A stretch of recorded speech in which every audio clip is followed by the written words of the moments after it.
আমরা সবাই ভোট দিয়ে নির্বাচিত সরকার এসেছে।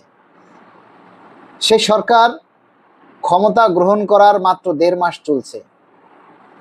এরই মাঝে আপনারা অনেকেই বলছেন আন্দোলন ছাড়া পে স্কেল হবে না, আন্দোলন ছাড়া দাবি আদায় হবে না, আন্দোলনের ডাক দিন। কিন্তু আমার প্রশ্ন হচ্ছে, আন্দোলন করবে কারা? এখন যদি আমরা রাস্তায় আন্দোলনের ডাক দেই, সাহস নিয়ে নিজের চাকরি বাঁচাইয়া কে আসবে রাস্তায়? বলুন তো। আপনারা অনেকেই কমেন্টস করবেন যে আমি থাকবো, আমি থাকবো, অমুকে থাকবে, তমুকে থাকবে। কিন্তু বাস্তবতা হচ্ছে অন্তর্বর্তীকালীন সরকার আর এখনকার সরকার এক নয়।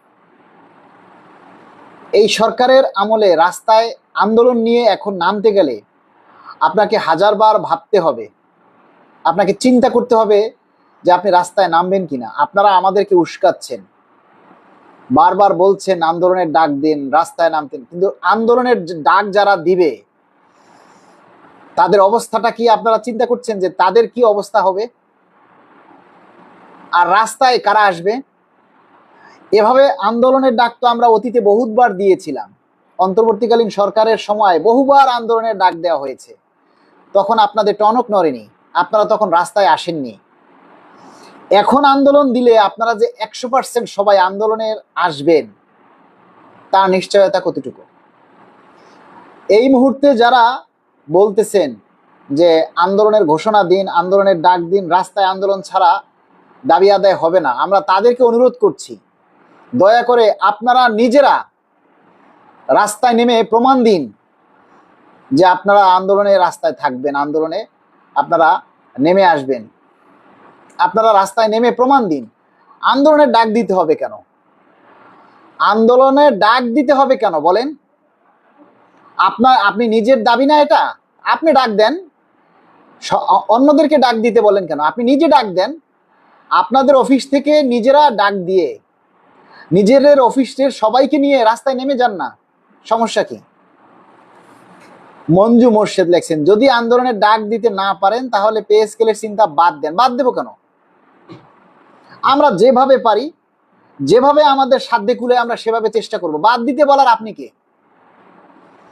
পে স্কেলের আন্দোলনের কথা বাদ দিতে বলার আপনি কে? আপনি আমাকে বাদ দিতে বলতে পারেন?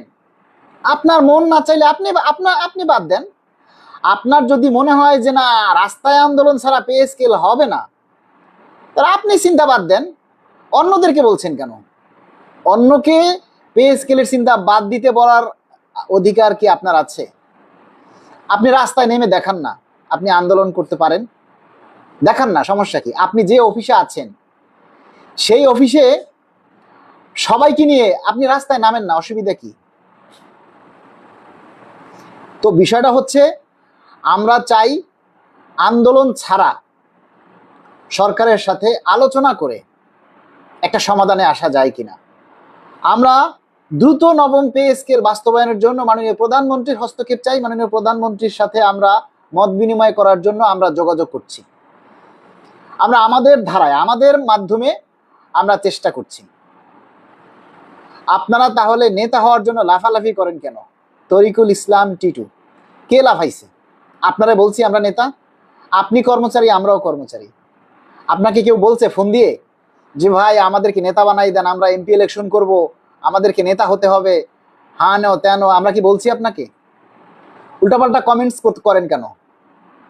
উল্টাপাল্টা কমেন্ট করেন কেন? এখন আগে যারা আপনারা জাতীয় নেতা ভাবতেন, তারা এখন সবাই চুপ করে ঘরে বসে আছে, আর আমরা সাধারণ কর্মচারী, আমাদেরকে আন্দোলনের ডাক দেওয়ার জন্য এত তাড়াহুড়া করেন কেন? আন্দোলনের ডাক দিছেন না? অতীতে আন্দোলনের ডাক দেওয়া হয়েছিল না? তখন তো তারা আন্দোলনের স্থগিত করে লেজ গুটাইয়া পলাইছে। তো আপনারা জানেন না যে আন্দোলনের ডাক দিলে কি হবে না হবে? আমরা চাই আন্দোলন নয়, আমরা চাই আলোচনার মাধ্যমে পে স্কেলের দাবির বাস্তবতা আদায় করার জন্য আমরা মাননীয় প্রধানমন্ত্রীর সাথে সাক্ষাৎ চাই। আমরা বিভিন্নভাবে, আপনারা সোশ্যাল মিডিয়াতে আপনারা দাবির কথা তুলে ধরতে পারেন না, আপনি রাস্তায় আন্দোলন নামবেন, সেটা আমরা কেমনে বিশ্বাস করব? আরে ভাই, আমরা বারবার বলছি যে একসাথে যদি 2 লাখ মানুষ একসাথে যদি এই সোশ্যাল মিডিয়ায় নিজের দাবির কথা তুলে ধরেন, তাহলে সেটা অনেক বড় আকার ধারণ করবে।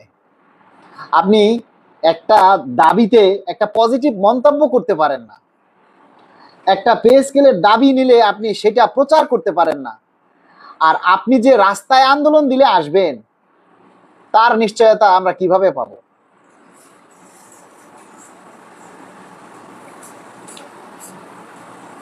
এমডি সমর লিখেছেন, মালিক ভাই যে যাই বলুন তাদের কথায় কান দিয়ে লাভ নেই, আমরা আপনার উপরে আশা ভরসা রাখছি, আপনার পাশে আছি সবসময়। 10 জনের কাজ একজনে হয় না তাও জানি, যা আপনার কাজের উপরে আমরা খুবই খুশি, ধন্যবাদ।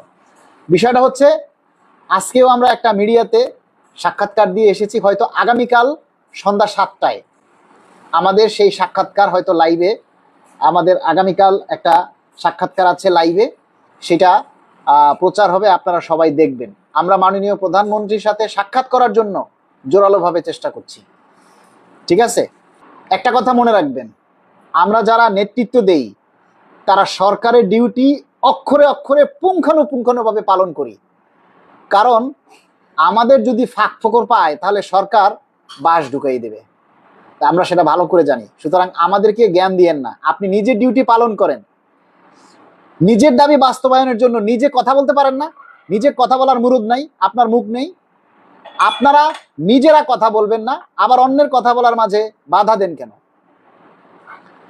মাহফুজ হোসেন লিখেছেন, এত প্রচার করে কোনো লাভ নেই যদি না নিউজ চ্যানেলগুলোতে এগুলো প্রকাশ না করে, আর নিউজ চ্যানেলে প্রকাশ করতে হলে অবশ্যই রাজপথে নামা লাগবে, এটাই বাংলাদেশের নিয়ম। তাহলে আপনি আগামীকাল নামেন।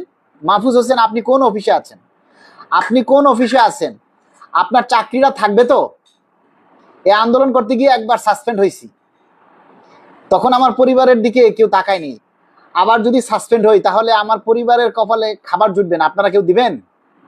তো আপনাদের মতো যে কর্মচারীদের জন্য এত রিস্ক নিয়ে লাভ কি, যারা একটা পজিটিভ মন্তব্য করতে পারে না? আরে ভাই, আমরা যতটুকু চেষ্টা করছি, আমাদেরকে উৎসাহ না দিয়ে উল্টাপাল্টা কথা বলছেন কেন আপনারা? এতে তো আমরা সামনে যতটুকু চেষ্টা করব সেটাও আমরা আগ্রহ হারিয়ে ফেলবো। এত প্রচার করে লাভ নেই, তাহলে আপনার প্রচার করে যদি লাভ না থাকে তাহলে আমরা সেটা বন্ধ করে দেই। আপনার হয়তো অবৈধ ইনকাম আছে, তাই আপনি চলতে পারেন, আমাদের তো অবৈধ ইনকাম নাই, তাই না? আমাদের তো অবৈধ ইনকাম নাই, আমাদের পে স্কেল লাগবে, তাই আমরা আমাদের নিজেদের মতো করে চেষ্টা করি। এই যে ঈদের আগে আমরা কতজন মন্ত্রীর সাথে সাক্ষাৎ করেছি আপনার লাগে খবর আছে? আপনি এই যোগাযোগ এই নিয়ে আছেন, তাই না?